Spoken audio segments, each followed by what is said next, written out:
Então, vamos lá. O universo, como a gente sabe,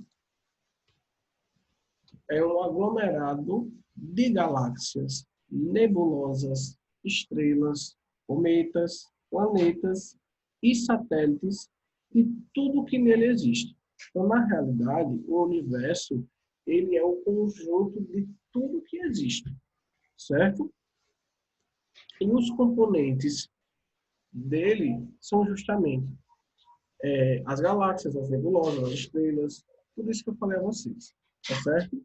E a ciência que vai estudar o universo é a astronomia, como eu falei a vocês na última aula, só uma revisãozinha aqui.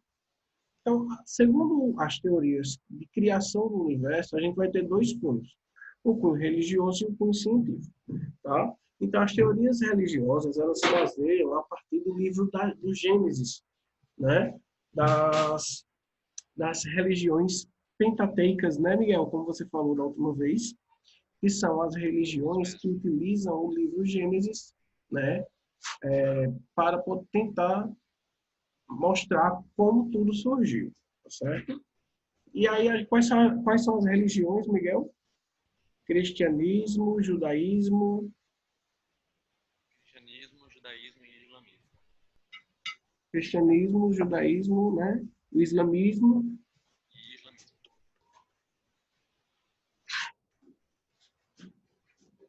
dentre outras. Está muito baixo o teu som, não dá para ouvir, certo? E as teorias científicas afirmam que o universo surgiu através de uma grande expansão, certo?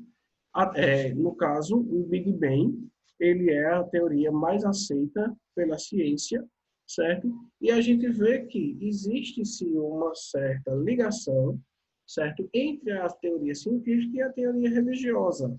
Tanto é que a teoria do Big Bang foi escrita, foi proposta por um padre, certo? E hoje em dia é a teoria mais aceita com relação à origem de tudo, certo?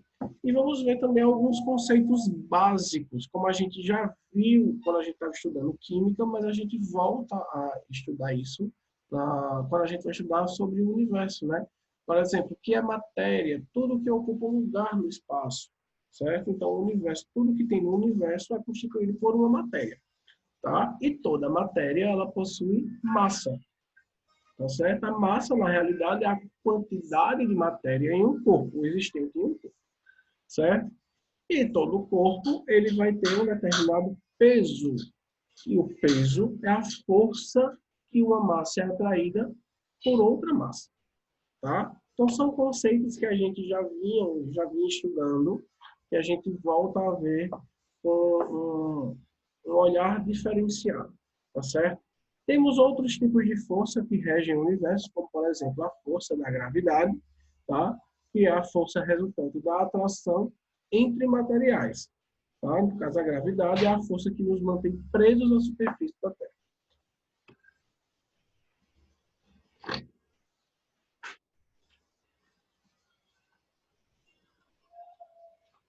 E pressão é o efeito de uma força sobre uma determinada área.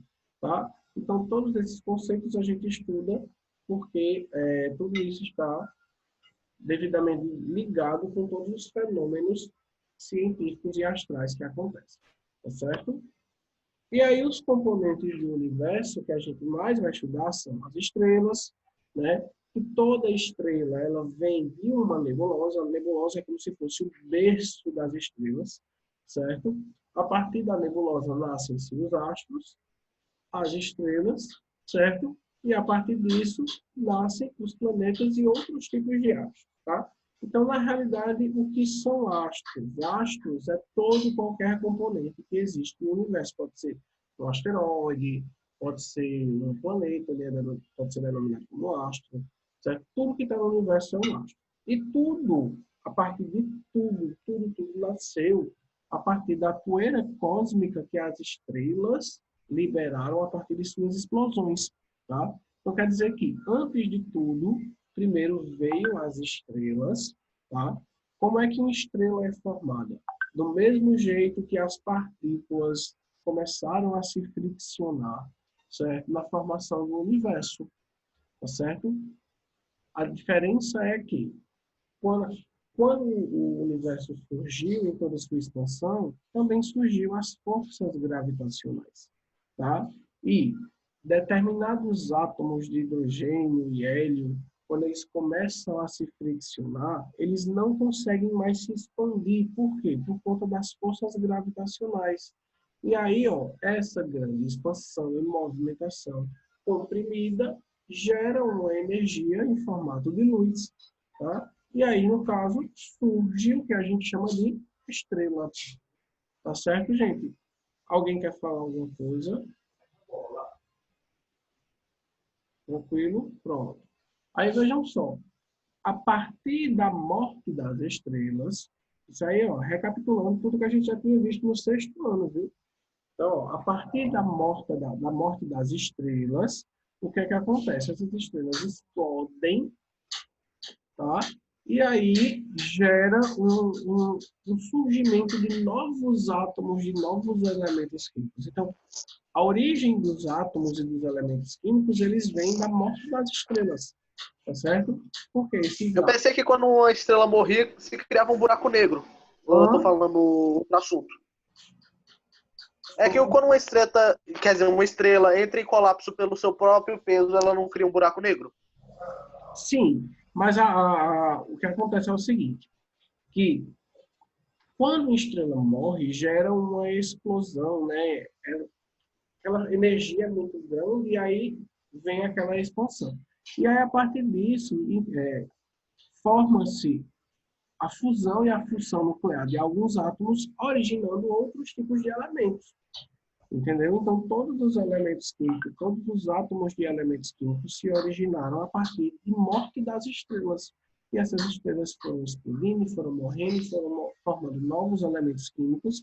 E esses elementos químicos, essa poeira estelar, vamos dizer assim, foi se agregando, tá?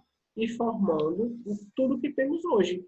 Então, os asteroides, os astros, os planetas, os meteoritos, tudo isso foi formado a partir da junção desses átomos, desses elementos, tá? Tanto é que a gente tem vários planetas rochosos, planetas gasosos, que juntos formam o nosso sistema, tá certo? Então, tudo, basicamente tudo que existe até hoje, certo? Existe devido à presença das estrelas, tá certo? Então, tudo o que acontece na sua vida realmente é culpa das estrelas, como diz o filme. Não é verdade? E a matéria líquida? Como Ah, a água? A água, como é que ela forma? Do É do mesmo mesmo jeito. jeito? Do mesmo jeito. Lembre-se que tanto a matéria líquida, como a matéria gasosa, como a matéria sólida, certo? Todos eles são formados por átomos, por moléculas. E o que vai dar a condição dessa matéria ela ser gasosa ou líquida é justamente a organização desses átomos e dessas moléculas, certo? De acordo com a energia de movimentação das partículas, com a temperatura e tudo mais. Lembra quando a gente estava estudando química lá no início do ano, que eu falei dos estados físicos da matéria? Então, é justamente isso, tá? Os estados físicos da matéria, né, os gases, os líquidos e tudo mais, isso tudo vai ocorrer devido à energia de movimentação das partículas, tá certo? Então, por exemplo, quanto mais temperatura a gente tem, maior vai ser a energia de movimentação das partículas, né? No caso, maior vai ser o caso de entropia, que é justamente a desordem, a desorganização dessas partículas. Tudo isso está atrelado a esses pontos que vocês vão estudar isso, acho que no segundo ano, quando a gente vê termodinâmica, tá certo? Que são as leis que regem a natureza. As leis da termodinâmica, tá? Então, se vocês quiserem, Samuel, Miguel, todo mundo, né? Se vocês quiserem já pesquisar as leis da termodinâmica, que são as leis que regem as forças da natureza, vocês já podem começar a dar uma pesquisada, para olhar direitinho, porque é super interessante. Agora, é um Eu conteúdo... tô de boa por agora. Procure. É um conteúdo que a gente só vai ver no segundo ano do ensino médio, tá? Posso esperar. Vamos lá. Então, pronto. A evolução das estrelas, elas começam dessa forma, né? E aí a estrela, ela começa bem branquinha, tá? Aquela cor prateada, né? Aquele brilho prateado. E aí, ó, conforme o tempo vai passando, né? Essa estrela, ela vai modificando a sua cor. E aí, ó, ele vai ficando mais amarelado, mais alaranjado, vai ficando vermelho, e a partir disso, essa estrela ela vai, ó, morrer, certo? Então, conforme o tempo vai passando, a cor das estrelas vai mudando. Por exemplo, o Sol ele já é mais amarelado, né? Vai chegar um momento, depois de muitos anos, que o Sol ele vai ficar bem avermelhado e ele vai, ó, causar uma grande explosão aí, destruindo completamente o sistema solar e todos os planetas que nele existem, certo? Isso são as teorias, né, que regem o universo, tá? Característica das estrelas, questão de tamanho. Gente, a gente tem as estrelas que são pequenininhas, tem as estrelas que são bem grandonas, tá? O Sol ela é a maior estrela do sistema solar, mas ela não chega a ser, por exemplo, a maior estrela do universo. Cuidado, tá certo? Existem estrelas bem maiores no universo. Algumas conhecidas e outras desconhecidas. É, justamente. Até porque a gente não A conhece. gente não explorou quase nada do universo. Pode ter uma estrela que seja o quê? 500 vezes o tamanho do nosso Sol. Muito mais, Certo? muito maior do que isso até. Certo? O universo está sempre em expansão. A gente só vai ver o fim a gente só vai ver o final dele quando o universo entrar em colapso por si só. Justamente. Isso se acontecer. É justamente. Samuel, como assim pode ser? É tipo, a gente sabe que tem estrelas extremamente maiores e a gente não vai conseguir ver o final do universo. A humanidade já vai ser extinta, assim, muito antes. Pois é. Então vamos lá. Exato. Outra característica aqui das estrelas pode ser também o seu brilho, né? Então a luminosidade real da estrela, ela está a gente consegue interpretar esse brilho de acordo com a distância que ela tem da Terra. Então a gente vai ter, por exemplo, as estrelas Sírios, que elas são extremamente brilhantes, né? E com essa cor assim mais avermelhada, mais roseada e tal, certo? Outros tipos de estrela, como as estrelas de origem Canopus, certo? Que são essas estrelas, são as mais comuns que a gente vê daqui da Terra, e ainda tem outros tipos de estrelas, como as Arcturus, certo? Que tem essa cor mais avermelhada, tá bom? A cor é uma outra característica delas, certo? Vocês sabem que a cor influencia, por exemplo, na idade da estrela, tá? E o conjunto de várias estrelas vão formar o que a gente tem de constelações, tá? Então, na realidade, as constelações são agrupamentos de estrelas, certo? Que formam, na verdade, os homens, né? Eles conseguem ver formas de acordo com esse agrupamento de estrelas e foram dando nomes a essas constelações. E aí, antigamente, por exemplo, nas grandes navegações, tal, não se existia nenhum tipo de aparato tecnológico. Então, como era que o pessoal se guiava, entendeu? Justamente se guiavam a partir das estrelas, das constelações estelares, certo? Outro componente aqui que a gente vai encontrar no universo são as galáxias.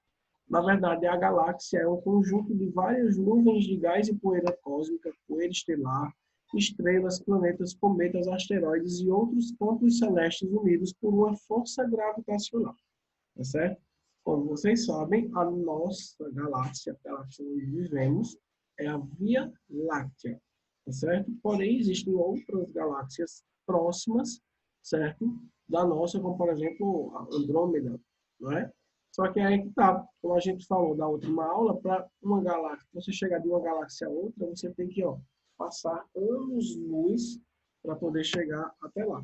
E aí Miguel, acho que foi Miguel que falou para a gente, um pouquinho sobre o que o que são os anos-luz, né? Por exemplo, um ano na velocidade da luz, tá certo? Então, por exemplo, um ano-luz, ele tem o equivalente a 9,5 trilhões de quilômetros, certo? Isso na velocidade da luz. Veja que é praticamente que impossível que o ser humano, em suas condições, ele consiga chegar a certo ponto. Eu estava vendo um estudo, uma matéria que dizia assim, se o ser humano quisesse chegar, por exemplo, em um determinado ponto do universo, certo? Então, teria que essa viagem teria que passar de gerações para gerações, tá? Então, para um ser humano chegar, por exemplo, a um determinado ponto do universo, Muitas gerações. iria ter que passar de gerações lá dentro daquela nave espacial. Iria ter que ter o pai, a mãe, os filhos, e ali o pessoal ia se reproduzindo e passando gerações, até chegar em determinado ponto. Veja que coisa, né? Alguém quer falar? Samuel quer falar? Quem gosta desse assunto?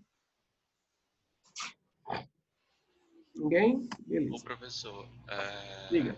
você estava falando sobre as constelações, eu lembrei. Antigamente se usava as constelações para se guiar no mar. Hoje em dia tem gente que fala que as constelações dizem sobre a sua personalidade.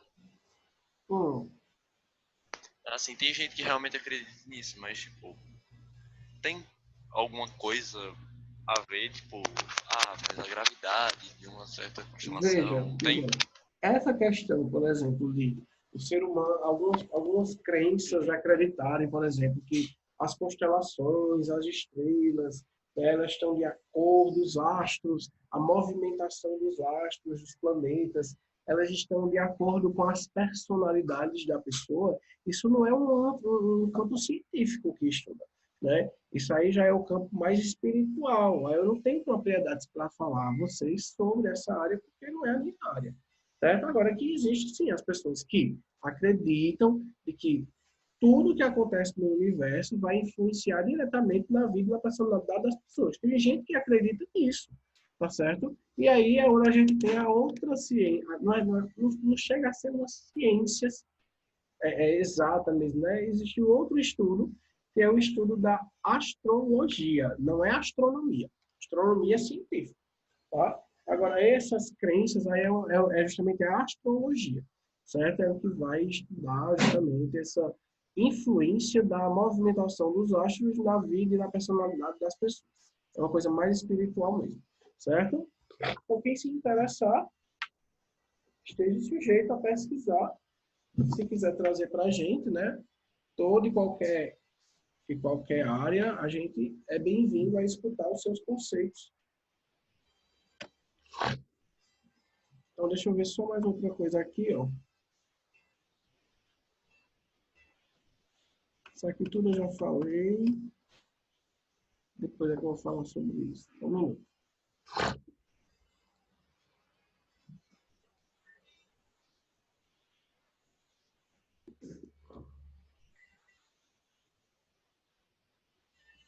Então, gente, vamos falar um pouquinho assim agora sobre alguns cientistas, certo? E saber um pouco sobre como era o pensamento deles a partir das teorias de organização do universo e do sistema solar, tá certo? Então, por exemplo, o primeiro cientista, né, acho que eu considero ele, tipo, não é nem cientista assim, né, um filósofo, né? Então, eu considero ele como o pai de todos, assim, né? Vocês sabem que a filosofia é o berço de todas as ciências. Tudo nasceu na Grécia a partir da cultuação e dos questionamentos, né, filosóficos. E um dos principais filósofos que temos até hoje foi Aristóteles, né, praticamente o pai da ciência, certo?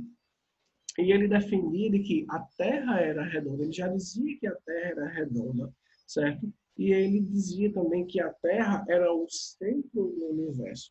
E aí surgiu, por exemplo, a partir dele, a ideia geocêntrica, tá? Onde a Terra era o centro do universo, tá certo? Outro cientista bem estudado também era Aristarco de Samos, né? Astrônomo grego. Ele pegou a época também da Grécia Antiga, né? Ele veio depois de Aristóteles, certo? E para além de ser o primeiro a formular a teoria segundo a qual o Sol é o centro do universo, vejo que era totalmente diferente do que Aristóteles dizia. Tá? Então, ele também formulou que a existência da translação em seu redor propôs que o movimento das estrelas se devia à rotação da Terra. Então, ele dizia que as estrelas se movimentavam de acordo com a rotação da Terra, tá certo? De acordo com a rotação e translação da Terra. Tá? Mas ele já acreditava, por exemplo, que o Sol era o centro do universo. Vejam como é totalmente diferente das ideias de Aristóteles. Tá? Posteriormente, veio outro filósofo grego, né, que é Hiparco, astrônomo e matemático, que compilou tabelas, ele juntou várias tabelas de grande precisão do movimento da Lua e do Sol, e demonstrou que a Terra estava no centro do universo. Então, sempre tinha-se essa, não vou dizer guerra, mas esse choque de conhecimentos entre os filósofos, onde existia uma gama de filósofos e de cientistas que defendiam que a Terra era o centro do universo, e outros defendiam que o Sol era o centro do universo, sabendo que nenhum deles estava correto, né? Professor, o senhor... Com o passar do tempo, né? Aí veio esse cara aqui que é Leonardo da Vinci, arquiteto, pintor e cientista italiano, que sugeriu a imobilidade do Sol. Desta forma, começou a retirar o homem como centro do universo, e aí foi começando a surgir as teorias heliocêntricas, onde o Sol é realmente o centro de tudo. Professor, Oi. em uma outra aula você tinha me perguntado algumas... Eu tinha falado que a Bíblia é geocêntrica, e aí você tinha perguntado em que partes. Aí você quer que eu leia agora? Faça o seguinte, mande para o meu WhatsApp a partezinha, né, o versículo, lá onde diz isso. E se você São quiser três. falar, se você quiser falar para a gente, esteja à vontade. Eu vou pegar aqui Eclesiastes capítulo 1, versículo 5. O sol nasce e o sol se põe, e corre de volta ao seu lugar de onde nasce. Josué capítulo 10, versículo 12. 12 no caso... 12. Então Josué falou ao Senhor no dia que o Senhor entregou os seus amorreus na mão dos filhos de Israel, e disse na presença de Israel: Sol detém sobre Gibeon, e tu, lua, sobre o vale Aijalon. O versículo 13. E o sol se deteve e a lua parou, até que o ponto se vingou de seus inimigos. Não está escrito no livro de Azar? O sol, pois, se deteve no meio do céu, e não apressou a pôr-se quase um dia inteiro. E Jó, capítulo 9, versículo 5. Ele é que remove os montes, sem que os saibam, e os transtorna no seu furor, o que sacode a terra do seu lugar, de modo que as suas colunas estremecem, e o que dá as ordens ao sol, ele não nasce, o que sela as estrelas. Assim, é uma ideia de que o sol é que se move, o sol e a lua. Entendi. Olha, eu vou analisar direitinho, eu vou ler com calma, porque assim, quando está muito baixo o teu áudio, eu vou conseguir ver e entender algumas partes, certo? Mas eu vou analisar com calma, ver direitinho por quê? Porque são muitos sentidos figurados, certo? Às vezes falo de sol, mas não é o sol, sabe? É uma força, enfim. Aí só analisando direitinho, porque nada é ao pé da letra. Vocês sabem disso, tá? O que é que a gente vai saber.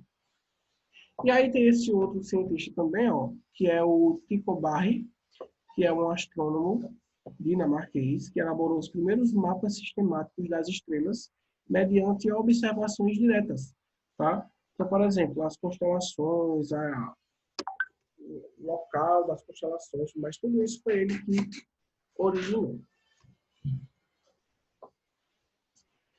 Outro cientista aqui bastante falado já sobre o assunto é Johannes Kepler, que foi um astrônomo alemão que formulou leis que regem o movimento planetário, e ele verificou que os planetas descrevem elipses em redor do Sol e que as velocidades dos planetas são proporcionadas à distância medida que os separa do Sol. Então, ou seja, quanto mais distante, vamos dizer assim, do Sol, menos velocidade esses planetas eles vão girar em torno dele. Aí teve Isaac Newton, né, que foi importantíssimo também, principalmente para as teorias ali heliocêntricas, vocês vão entender o porquê.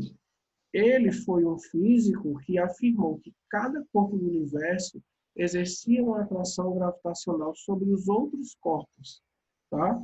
E a partir disso ele formulou o primeiro telescópio refletor que utilizava um sistema de espelhos para localizar a luz recebida. Então, praticamente Newton ele é o pai da gravidade, porque foi ele quem formulou as ideias e teorias acerca dessa força.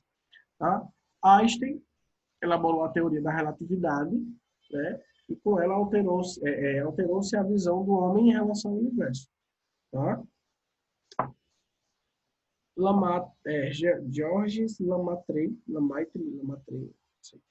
então ele é um astrônomo e matemático belga que formulou a teoria do Big Bang para explicar a expansão do universo. Esse cara aqui é justamente o padre que eu falei a vocês, o padre belga que formulou a teoria do Big Bang, tá? E a gente vai ter aqui, ó, deixa eu ver aqui.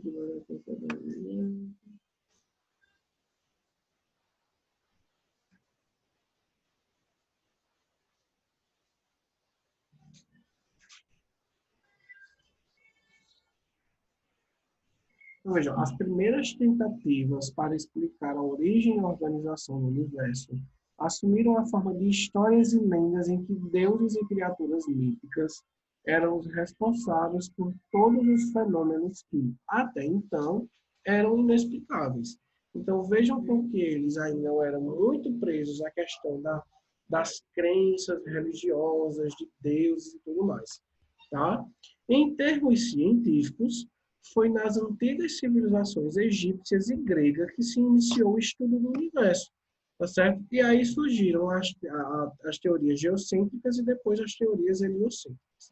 Tá certo? Então, nessa altura, né, na geocêntrica, pensava-se que a Terra era o centro do universo e que os outros corpos celestes, então conhecidos, o Sol, a Lua, os planetas e as estrelas giravam em torno da Terra, em redor da Terra.